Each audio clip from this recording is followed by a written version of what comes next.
Ouço uma voz que grita socorro. É uma criança a pedir o consolo.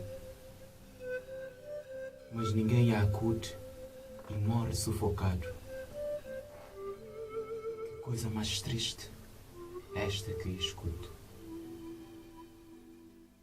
Ela era linda como um anjo, um rosto encantado, que sonhava um dia ver o sol.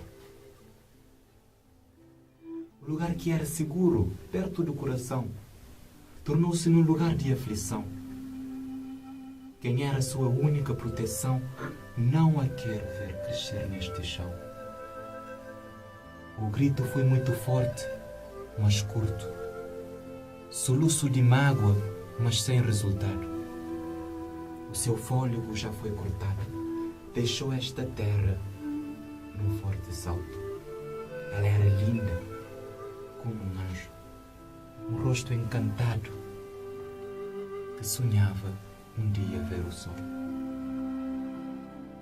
É mais uma vida cortada antes de nascer.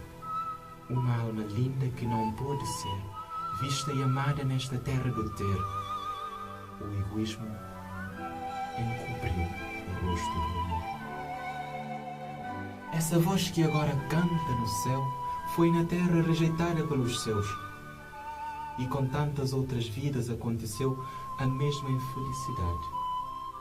Tão cedo morreu. Ela era linda como um anjo,